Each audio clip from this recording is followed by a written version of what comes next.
Bab 691, Kebun Herbal di Luar Angkasa. Xia Qing memandang Xia Ruofei dengan ekspresi aneh dan berkata, "Tuan, sejauh yang saya tahu, bawal awalnya hidup di laut. Mereka hanya pergi ke hulu ketika bertelur. Bukankah ini tepat?" Xia Ruofei tertegun sejenak, lalu dia sadar. Dia malu tersenyum malu dan berkata, "Itu benar. Ini sejalan dengan sifat bawal." Namun, Xia Ruofei berubah pikiran dan berkata, "Itu tidak benar. Semua ikan pari ini akan ada di laut, dan saya tidak akan bisa menangkapnya saat saya menggeleng. Meski hanya sebagian kecil lautan yang terbuka, yaitu hanya berjarak sekitar 100 meter dari garis pantai, namun diperkirakan lautan akan semakin luas di masa depan seiring dengan peningkatan ruang." Xia Qing tersenyum dan berkata, "Tuan, Anda lupa bahwa ini adalah dunia Petaroh. Anda adalah penguasa mutlak dunia Petaroh, jadi apa perbedaan antara berenang di sungai dan berenang di laut?" Dengan satu pemikiran, dimanapun mereka berada di dunia Petaroh, mereka tidak dapat lepas kendali Anda.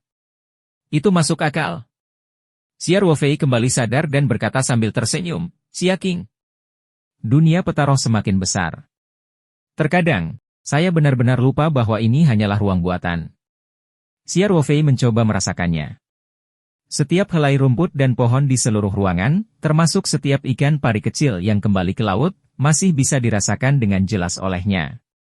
Lebih jauh lagi, Xia Ruofei dapat merasakan bahwa selama dia menginginkannya, kekuatan spasial yang tak terlihat dapat mengumpulkan semua sinar ini tanpa usaha apapun. Xia Ruofei merasa sangat lega. Dengan sedikit berpikir, dia menggunakan kekuatan spasial yang tak terlihat untuk mengangkat kendaraan segala medan, membawa Xia Qing, Black Qiai, dan lainnya melayang di atas sungai dengan mudah, dan mendarat dengan mantap di seberang sungai. Kemudian, Xia Ruofei melanjutkan mengemudi, memeriksa alam pegunungan dan laut yang ditingkatkan dari ruang Petaroh.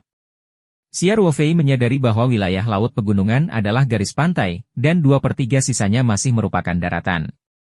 Menurut tren ini, dia berada di sebuah benua atau di semenanjung. Mengenai situasi spesifiknya, dia hanya bisa menunggu hingga dunia terus ditingkatkan dan banyak hal sebelum tabir misterius dapat perlahan-lahan diangkat. Xia Ruofei berjalan di sepanjang garis pantai dan membran luar angkasa dan kembali ke titik awal. Saat ini, dia memiliki perkiraan kasar tentang luas wilayah pegunungan dan laut. Itu memiliki sekitar 3.800 mu. Dengan kata lain, ukurannya hampir 2 kali lipat dibandingkan terakhir kali dia menyerap giok tersebut. Dan ini hanya luas tanahnya saja. Kalau luas lautnya dimasukkan pasti lebih dari 4.000 mu. Sekarang lingkungan alam laut pegunungan lebih cocok untuk pertumbuhan ikan kun. Xia Ruofei memutuskan untuk pergi ke alam Archean dan memindahkan sebagian ikan kun ke alam laut pegunungan. Tentu saja, masih ada beberapa ikan pembiakan yang tersisa di alam Archean. Itu karena waktu 30 kali lebih cepat di alam Archean. Kecepatan reproduksi sinar secara alami 30 kali lebih cepat dari biasanya. Dengan cara ini, Xia Ruofei dapat memperluas populasi ikan pari lebih cepat. Xia Ruofei berjalan mengelilingi alam Archean dan merasa alam itu terlalu kosong. Selain pohon ek yang dia tanam sebelumnya, hampir tidak ada tanaman lain. Itu karena Xia Ruofei telah menempatkan sebagian besar hasil panen berharga di alam Archean. Ginseng liar dan sejenisnya dapat memperoleh manfaat terbesar dalam aliran waktu 30 kali lebih cepat. Xia Ruofei tidak perlu menanam tanaman yang tidak memiliki manfaat ekonomi yang jelas di dunia nyata. Belum lagi waktu dan tenaga, dia tidak akan bisa menghasilkan banyak uang. Xia Ruofei mengerutkan alisnya dan mengungkapkan pikirannya. Lalu, dia bertanya, "Xia Qing, alam Archean ini sangat luas. Sungguh sia-sia jika dibiarkan begitu saja di sini. Apakah Anda punya saran bagus?" "Tuan, Anda dapat membuat taman obat di sini." Xia Qing berkata setelah berpikir beberapa lama. "Kebun herbal?" Xia Ruofei berkata, "Saya belum pernah mendengar tentang ramuan abadi yang Anda sebutkan sebelumnya. Di mana saya dapat menemukan benih untuk menanamnya?" Xia Qing tersenyum. "Guru, tumbuhan roh, dan tumbuhan abadi hanya dapat ditemukan secara kebetulan. Mereka tidak dapat dicari. Kebun ramuan yang saya sebutkan bukan untuk menanam ramuan roh abadi ini. Kamu tidak menanam tumbuhan roh dan tumbuhan abadi? Mungkinkah itu pengobatan Tiongkok biasa?" Xia Ruofei bertanya. "Ya." Xia Qing mengangguk. Guru, saya telah melihat jamu yang Anda beli dari dunia luar. Sejujurnya, kualitasnya sangat buruk. Saat Anda menyeduh sup penawar tubuh, sup pemberi nutrisi jantung, krim kulit giok, dan sebagainya, ramuan ini hanya menghasilkan sedikit efek. Mustahil? Saya memesan ramuan itu dari apotek besar. Xia Ruofei berkata, kualitasnya harus terjamin, bukan? Xia Qing menggelengkan kepalanya dan berkata, itu mungkin karena lingkungan luar. Singkatnya, khasiat obat dari ramuan tersebut sangat lemah. Menurut saya, mereka tidak memenuhi syarat. Jadi maksudmu kita harus menanamnya sendiri? Xia Ruofei bertanya. Ya. Xia Qing mengangguk. Guru, ada ruang terbuka yang luas di alam pegunungan laut, dan kami dapat menanam tanaman herbal yang Anda butuhkan dalam jumlah besar. Jamu yang diproduksi di dunia Petaro pasti memiliki kualitas lebih tinggi daripada yang kamu beli. Ini dapat secara signifikan meningkatkan kemanjuran sup pembawa semangat dan sup penekan tubuh. Xia Ruofei bertanya. Itu sudah pasti. Xia Qing berkata tanpa ragu sedikit pun. Xia Ruofei mengangguk dan memutuskan, oke. Lalu dia akan membuat kebun ramuan spasial. Xia Qing, beri saya daftar tanaman herbal Tiongkok yang perlu kamu tanam. Saya akan mengurus benihnya, dan Anda akan bertanggung jawab atas pekerjaan khusus membuka kebun herbal. Bolehkah? Bab 692, Kebun Ramuan Spasial. Tuan, aku berjanji tidak akan mengecewakanmu. Xia Qing membusungkan dadanya dan berkata, kamu hanya perlu menyediakan benihnya. Serahkan padaku. Bagus. Buatlah daftarnya sekarang, kata Xia Ruofei. Setelah itu, Xia Ruofei mengganti tangannya. Kertas dan pena yang awalnya disimpan di alam arcean segera muncul di tangan. Xia Ruofei memberikan pena dan kertas kepada Xia Qing. Xia Qing mendaftarkan lebih dari 30 jenis tanaman obat Tiongkok di tempat. Itu semua adalah tanaman obat yang umum. Tidak sulit menemukan benihnya. Xia Ruofei melipat kertas itu dan memasukkannya ke dalam sakunya. Aku akan membeli benihnya segera setelah aku keluar. Xia Qing, kamu bisa memulai persiapan pekerjaan sekarang. Ya Tuan. Xia Qing berkata dengan hormat. Xia Qing awalnya adalah boneka roh yang membantu pengelolaan dunia Petaro. Membersihkan lahan, merawat tanaman roh, menanam tanaman obat, dan sebagainya adalah keterampilan bawaan miliknya. Sebagai boneka roh yang sangat patuh, kegembiraan Tuan yang memberikan tugas lahir dari lubuk hatinya. Xia Ruofei kemudian menyuruh Blakie dan yang lainnya untuk tetap berada di medium. Setelah perluasan pertanian selesai, dia akan mengajak mereka keluar untuk bersenang-senang. Kemudian, sambil berpikir, Xia Ruofei meninggalkan ruangan dan terus menggulirkan peta roh di telapak tangan. Xia Ruofei melihat waktu itu. Saat itu sudah lewat jam 1 siang dan dia melewatkan waktu makan. Jadi, dia turun ke dapur dan membuat mie untuk dirinya sendiri. Tentu saja dia tidak lupa mengambil 2 butir telur. Dengan tomat dan kubis yang diproduksi di luar angkasa. Menyajikan mie biasa dengan sayuran ajaib di luar angkasa menjadi sangat lezat dalam sekejap. Xia Ruofei telah membuang semua sayuran yang dia tanam di alam arcean. Namun, dia masih memiliki banyak sayuran yang pernah dia panen sebelumnya. Dia menyimpannya di tempat yang bisa menjaganya tetap segar selamanya sehingga dia bisa makan sayuran luar angkasa paling otentik kapanpun dia berteriak. Xia Ruofei telah pergi selama 7 hingga 8 hari, jadi dia seharusnya pergi ke perusahaan untuk memeriksa perkembangannya, terutama pengamatan awal obat baru tersebut. Namun, saat itu sedang istirahat makan siang dan Xia Ruofei tidak ingin mengganggu karyawannya.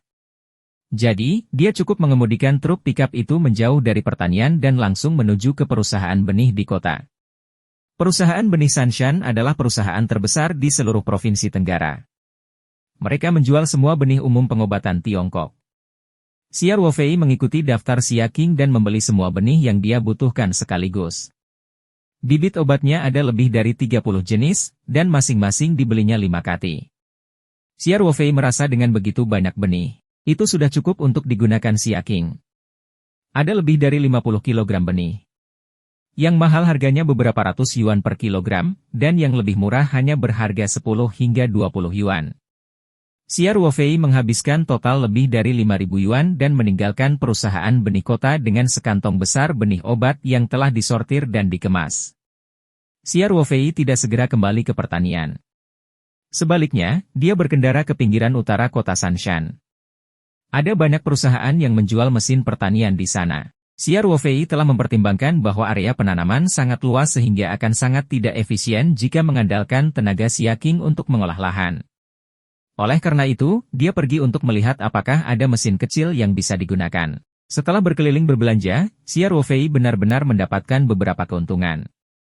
Sebuah perusahaan bernama Dahua Mesin Pertanian yang menjual jenis trek ulat super, ekskavator pertanian kecil dengan harga sekitar 80.000 yuan.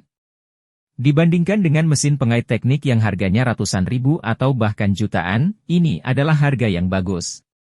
Meskipun ekskavator super kecil semacam ini hampir tidak berguna di lokasi konstruksi, namun sangat cocok digunakan untuk membuka kebun obat di dunia nyata. Xia Ruofei mengonfirmasi tanpa ragu-ragu. Dan pihak lain bahkan mengirimkannya ke rumahnya. Oleh karena itu, Xia Ruofei meminta mereka untuk mengirim ekskavator kecil tersebut langsung ke gudang yang disewanya di kota. Dia juga membeli 1 tong besar tenaga surya dalam perjalanan.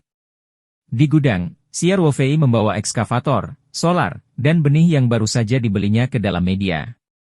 Kemudian, Xia Ruofei memikirkan untuk berkomunikasi dengan Xia Qing melalui media, menyuruhnya untuk menangani benih terlebih dahulu dan tidak mengolah tanah untuk saat ini.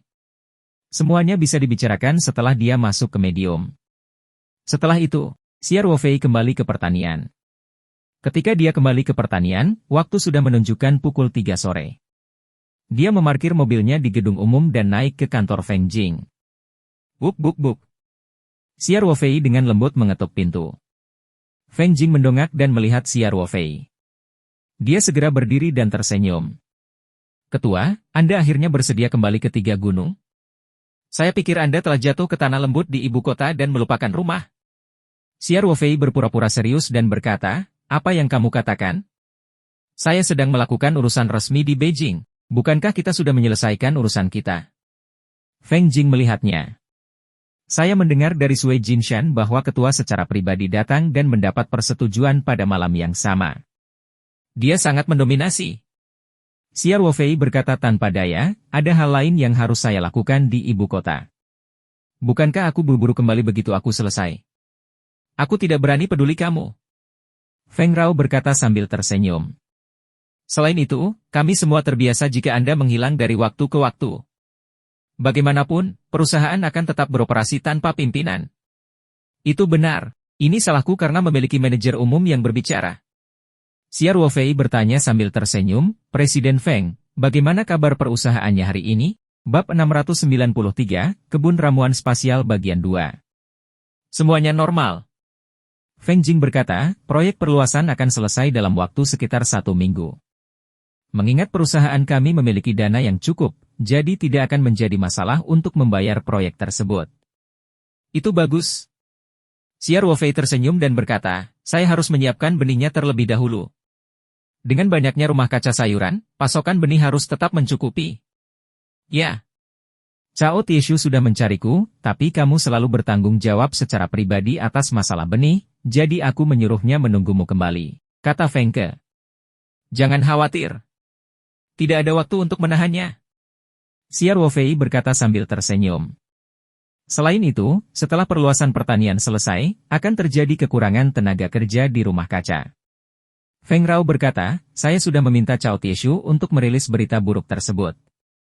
Mereka terutama merekrut orang-orang dari desa mereka. Sekarang sudah banyak warga desa yang mendaftar. Semua orang sangat antusias.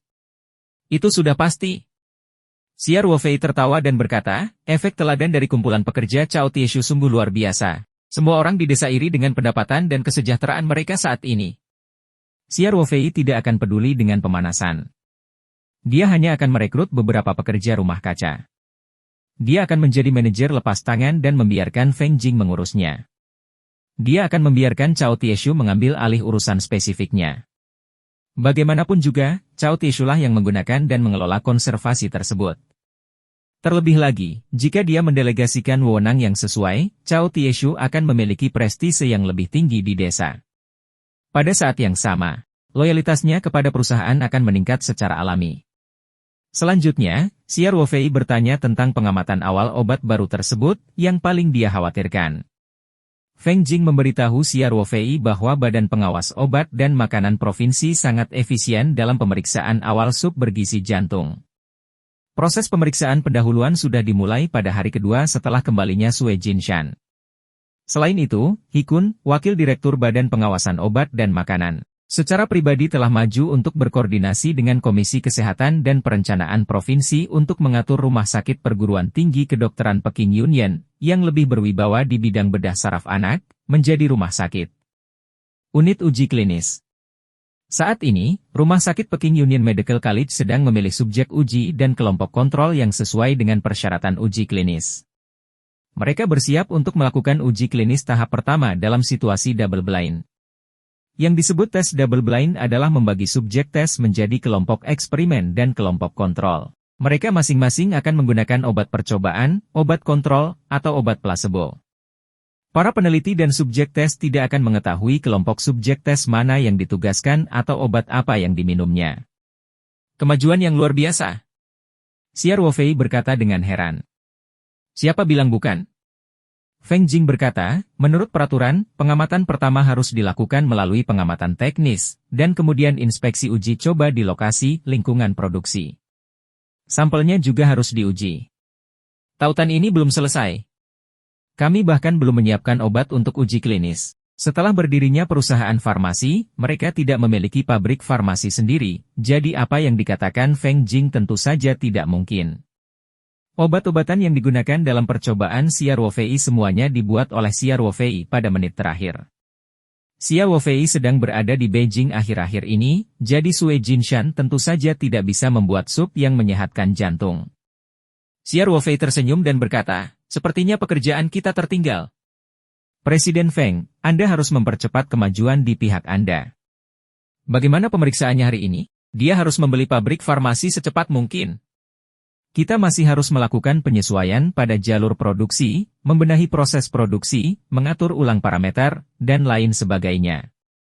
Terakhir, kami masih harus melakukan uji coba produksi dalam jangka waktu tertentu. Jika kita tidak mempercepatnya, saya khawatir teknologi uji klinis pun akan mempengaruhi. Saya sudah mengincar kedua pabrik farmasi tersebut, kata Feng Jing.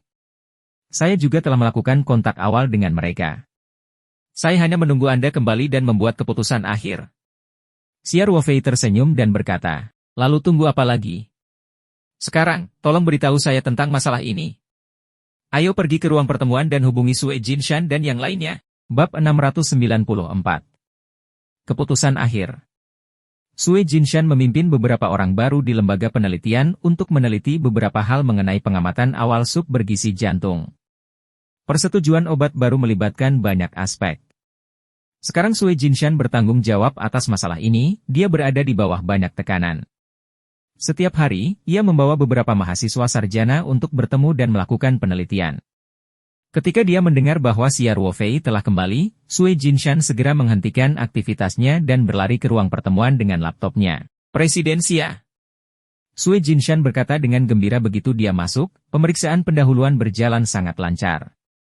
Badan Pengawas Obat dan Narkoba Provinsi telah memberi kami dukungan tanpa syarat. Xia Ruofei tertawa dan berkata, Jinshan, duduk dan bicara.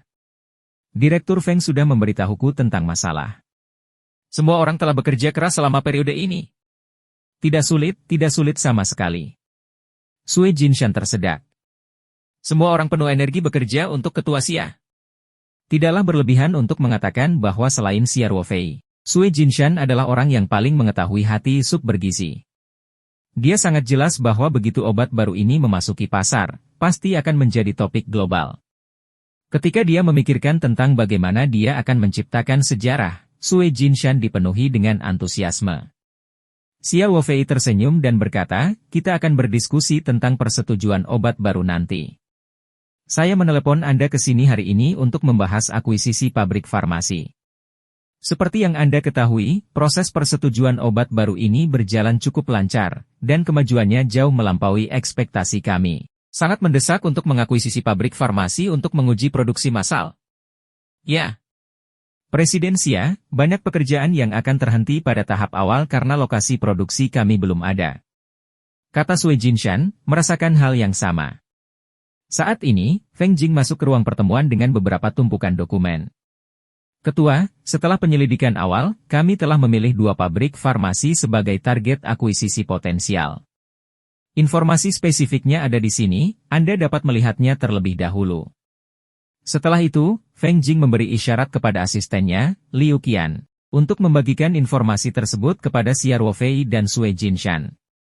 Saat Xia Ruofei dan Sui Jinshan sedang membaca informasi, Feng Jing memperkenalkan, kedua pabrik ini memproduksi obat-obatan timur.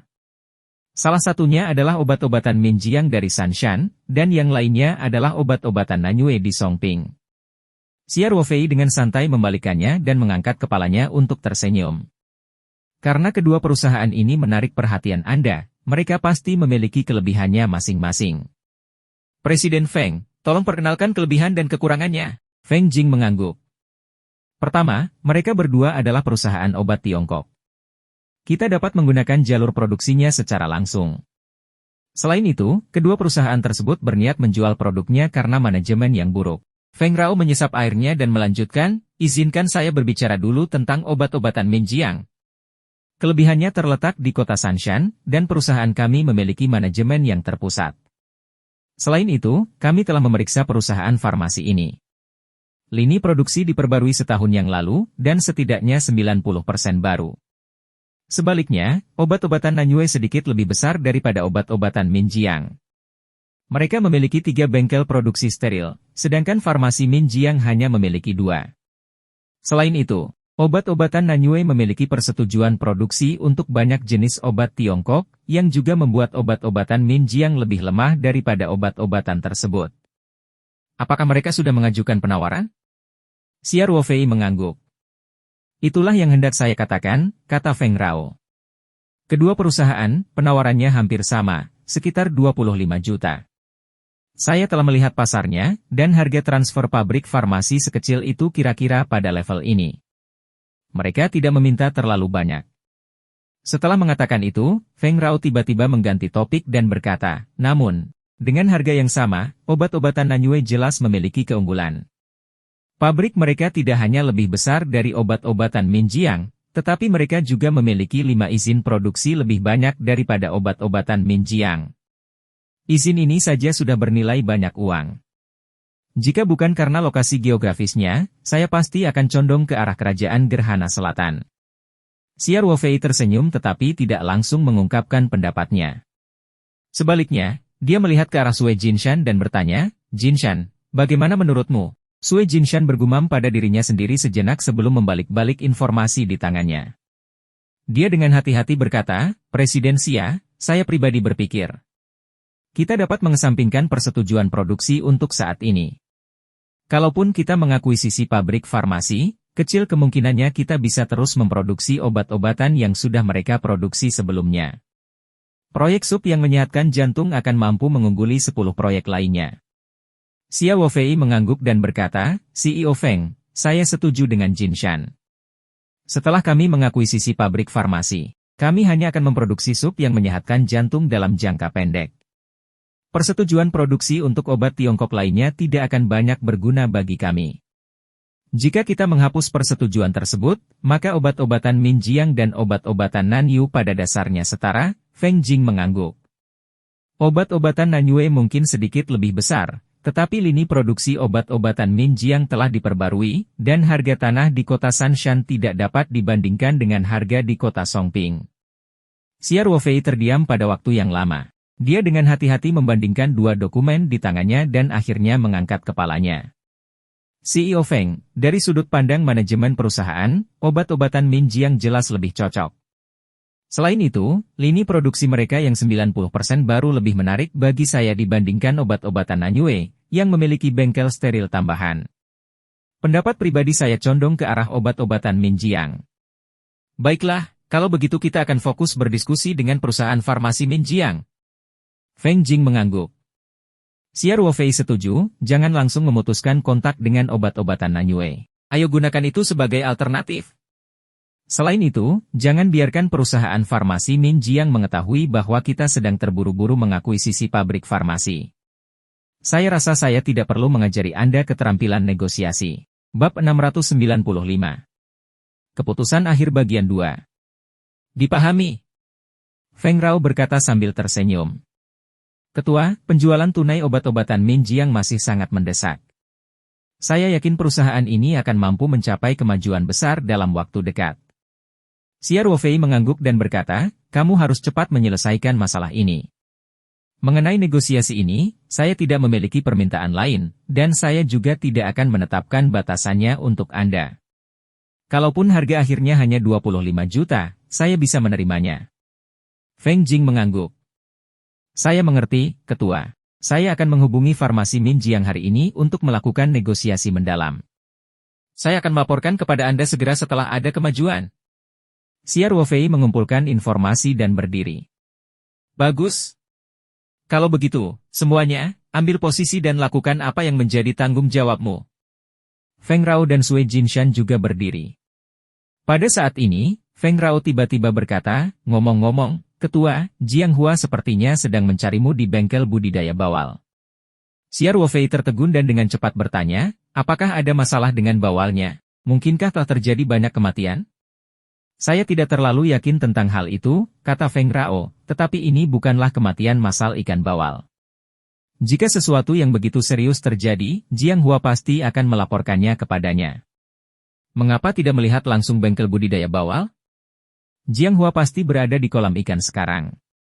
Xia Ruofei sedang terburu-buru untuk pulang, tetapi setelah mendengar kata-kata Feng Jing, dia segera berubah pikiran dan berkata, baiklah, aku akan pergi ke sana dan melihatnya sekarang. Xia Ruofei meninggalkan kompleks dan tidak berminat untuk berjalan mendekat.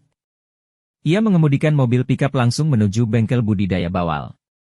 Sebuah penghalang jalan telah dipasang 100 meter dari bengkel budidaya, dan seorang veteran yang menjaganya. Xia Ruofei tahu bahwa ini adalah permintaan khusus dari Jiang Hua. Dalam keadaan normal, kendaraan tidak diperbolehkan terlalu dekat dengan penakaran bengkel untuk menghindari gangguan sinar lembut dan pemalu. Veteran itu melihat mobil Xia Ruofei dan dengan cepat mencoba membuka bar. Xia Ruofei menggerakkan tangannya untuk menghentikan. Dia keluar dari mobil dan berkata, tidak perlu, saya masuk saja. Ngomong-ngomong, apakah Jiang Hua ada di dalam? Ya, dia ada di sini. Dia tinggal di Jianggong sampai jam 10 malam hampir setiap hari. Kadang-kadang, dia bahkan bermalam di bengkel budidaya. Kata veteran itu. Xia Ruofei mengangguk dan menepuk pundaknya. Kakak, kamu telah bekerja keras. Dengan itu, Xia Ruofei dengan cepat berjalan menuju bengkel budidaya. Setelah mendorong pintu hingga terbuka, Xia Ruofei tanpa sadar meringankan langkahnya. Jiang Hua sedang berjongkok di tepi kolam ikan dan mengamati tempat bertengger di Tiongkok. Meskipun langkah kaki Xia Ruofei ringan, dia masih seorang pelajar sains dan sudah menyadarinya. Dia membalas dengan waspada. Melihat bahwa itu adalah Xia Ruofei, wajah Jiang Hua berbinar. Dia segera berdiri dan berjalan ke arah Xia Ruofei. Dia berkata dengan suara rendah, Presiden Xia, Anda kembali? Xia Ruofei tersenyum. Saya mendengar dari Direktur Feng bahwa Anda sedang mencari saya dengan segera. Apa masalahnya? Ayo pergi, Direktur Xia. Kata Jiang Hua. Mari kita bicara di ruang kendali. Keduanya pergi ke ruang kendali. Seorang pekerja sedang memantau berbagai data bengkel budidaya. Jiang Hua memberi isyarat agar pekerja itu pergi lebih dulu. Kemudian, dia menarik kursi untuk Xia Ruofei dan berkata, Presiden Xia, silakan duduk. Ruang kendali memiliki kaca kedap suara, jadi mereka tidak perlu berbicara seperti sedang rapat bawah tanah. Xia Ruofei duduk dan bertanya sambil tersenyum, bicaralah. Apa yang telah terjadi? Jiang Hua berkata, Direktur Xia, sebenarnya tidak banyak, tapi saya tidak terlalu yakin. Sinar ini tumbuh terlalu cepat. Pertumbuhannya setidaknya 30% lebih cepat dari perkiraan saya.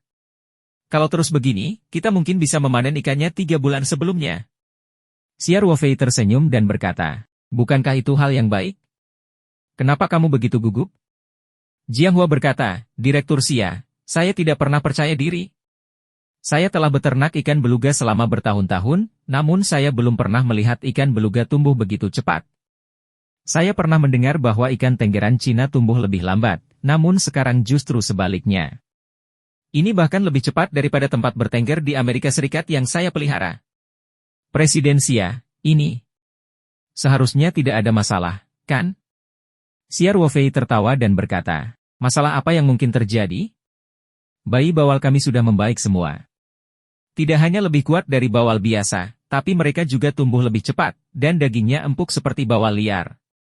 Jiang Hua mengangguk dan berkata, jadi ini adalah benih yang lebih baik. Pantas saja pertumbuhannya begitu cepat. CEO Xia, Anda benar-benar luar biasa bisa mendapatkan kun goreng yang enak. Jiang Hua tidak cukup bodoh untuk bertanya pada Xia Ruofei tentang sumber bayi penyengat itu. Sebagai seorang karyawan, ia hanya harus menjalankan tugasnya dan merawat bayi-bayi penyengat tersebut dengan baik. Setelah mendapat penjelasan yang masuk akal dari Xia Ruofei, Jiang Hua merasa lega dan tidak lagi mengkhawatirkan tingkat pertumbuhan ikan bertengger di Tiongkok.